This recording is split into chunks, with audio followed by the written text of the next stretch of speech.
જય દ્વારકાધીશ વિદ્યાર્થી મિત્રો, આ વિડીયોની અંદર આપણે વાણિજ્ય પત્ર વ્યવહારના પ્રશ્નપત્ર નંબર 4 ધોરણ 12ના ગાલા એસાઇનમેન્ટ 2026ના પ્રશ્નપત્ર નંબર 4ના વિભાગો ઉપર ચર્ચા કરવાના છીએ. બીજું તમને કહી દઉં મિત્રો કે જો તમે હજુ અમારી ચેનલ સબસ્ક્રાઈબ ન કરી હોય તો સબસ્ક્રાઈબ કરો, વિડીયોને લાઈક કરો અને શેર કરો, જેથી તમે અમારા આવનારા વિડીયો પણ મેળવી શકો. પ્રશ્નપત્ર નંબર 4 વિભાગ એ એની અંદર પ્રશ્ન 1, બેંક સાથેના પત્ર વ્યવહારમાં નીચેનામાંથી કઈ બાબતનો ઉલ્લેખ થતો હોય ત્યારે પત્રની ગોપનીયતા જળવાય તે જરૂરી છે? જવાબ આવશે નાણાકીય બાબતનો. બીજું, મોટા શહેરોમાં પાણી પુરવઠો પૂરતા પ્રમાણમાં મેળવવા માટે કઈ સંસ્થા પત્ર વ્યવહાર કરવો પડે? જવાબ આવશે મહાનગરપાલિકા સાથે. ત્રીજું, સંસ્થાના કોઈક વિભાગમાં કાર્યભારનો વધારો થયો હોય ત્યારે કર્મચારીને કયા પ્રકારની પ્રક્રિયામાં સામેલ થવું પડે છે? જવાબ આવશે બદલી થાય. ચોથું, નીચેનામાંથી કોનો સમાવેશ સામાન્ય વીમામાં થતો નથી? જવાબ આવશે જીવન વીમો. પાંચમું, ઈ કોમ્યુનિકેશનના મુખ્યત્વે કેટલા સ્વરૂપને ગણતરીમાં લેવામાં આવે છે? જવાબ આવશે 6. છઠ્ઠું, નીચેના પૈકી કોને રજૂઆતની અભિવ્યક્તિની લાક્ષણિકતા પ્રમાણે પ્રેઝન્ટેશનનો પ્રકાર ગણાવી શકાય નહીં? જવાબ આવશે શ્રાવ્ય. સાતમું, શેર હોલ્ડર પોતાના શેર પ્રમાણપત્ર કંપનીને સ્વેચ્છાએ પરત કરે તેને શું કહે છે? જવાબ આવશે શેર સોંપણી. આઠમું, શેરની અરજી કરવા માટે જે તે અરજદારનું નીચેના પૈકી કયું ખાતું હોવું જરૂરી છે?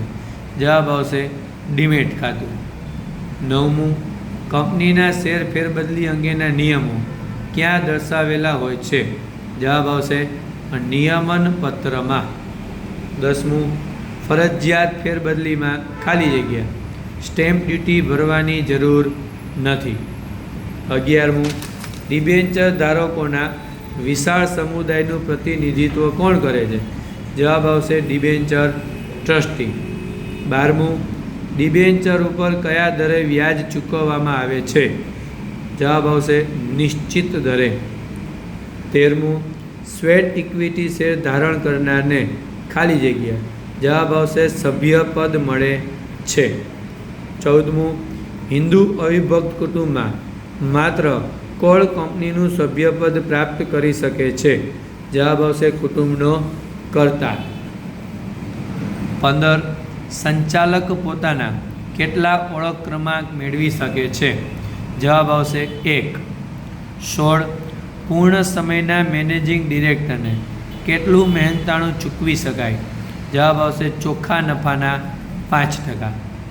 17, કંપની સભાની નોટિસ તેના સભ્યોને કેટલા દિવસ અગાઉ આપવી જરૂરી છે? જવાબ આવશે 21 દિવસ. 18, સભામાં સભ્ય પોતાના વતી બીજી વ્યક્તિને હાજર રાખી મતદાનનો લેખિત અધિકાર આપે તેને શું કહે છે? તેને કહેવાય પ્રોક્સી. 19, કંપનીને ફરજામાં લઈ જવાનો ઠરાવ પસાર થયા બાદ તેની કેટલા દિવસમાં વર્તમાનપત્રમાં જાહેરાત આપવી પડે છે? જવાબ આવશે 14 દિવસમાં.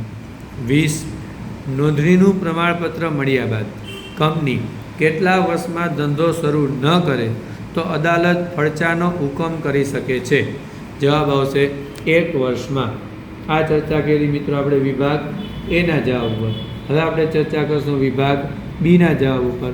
પણ એ પહેલાં તમને કહી દઉં મિત્રો કે જો તમને વિભાગ સી, ડી, ઈ અને એફનું જવાબો જોતા હોય તો તમે અમને વોટ્સઅપ નંબર 81643449 ઉપર હાઈ કરીને મેસેજ કરજો. અમે તમને બધા જ પ્રશ્નપત્રના એ, બી, સી, ડી, ઈ અને એફના સોલ્યુશન પીડીએફમાં આપશું, જેના માટે મિત્રો માત્ર 51 રૂપિયા ચાર્જ રાખેલો છે. ઓકે મિત્રો, હવે આપણે ચર્ચા કરશું વિભાગ બીના જવાબો ઉપર. બીજું તમને કહી દઉં કે જો તમે હજુ અમારી ચેનલ સબસ્ક્રાઈબ ન કરી હોય તો સબસ્ક્રાઈબ કરો, વિડીયોને લાઈક કરો અને શેર કરો, જેથી તમે અમારા બીજા વિડીયો પણ જોઈ શકો. 21મો પ્રશ્ન, કઈ વીમા પોલિસીમાં વીમા ધારકના મૃત્યુ બાદ તેના વારસદારને ચોક્કસ રકમની ચૂકવણી કરવામાં આવે છે? જવાબ આવશે આજીવન વીમા પોલિસીમાં. 22, ઈ કોમ્યુનિકેશનના વિવિધ સ્વરૂપ. તો એની અંદર આવશે email, instant messages, website, video, audio અને ટેક્સ્ટ મેસેજીસ. 23, સૂચનાત્મક રજૂઆતનું તેમજ માહિતીપ્રદ રજૂઆતનું એક ઉદાહરણ. શિક્ષક દ્વારા વિદ્યાર્થીઓને પરીક્ષા વખતે અપાતા સૂચન એ સૂચનાત્મક રજૂઆતનું ઉદાહરણ છે. 24, શેર લિયન એટલે કે શેર ઉપર વિશેષ હકનો અર્થ આપો. જ્યારે કોઈ શેર હોલ્ડર કંપનીને શેર હપ્તાના નાણાં ન ચૂકવે અથવા કંપનીને ચૂકવવાનું થતું દેવું ન ચૂકવે, ત્યારે કંપની તે શેર હોલ્ડરના શેર વેચીને પોતાની લેણી રકમ વસૂલ કરવાનો જે વિશેષ હક ધરાવે છે તેને શેર ઉપર વિશેષ હક કહે છે. 25મો પ્રશ્ન, વેચાણ માટેની દરખાસ્ત કોને કહે છે?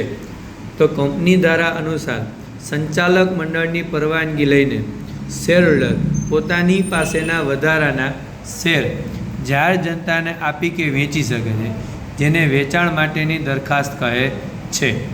26, ડીમેટ ખાતું ક્યાં ખોલવામાં આવે છે? તેમાં કયા પ્રકારની શેરની નોંધણી કરવામાં આવે છે?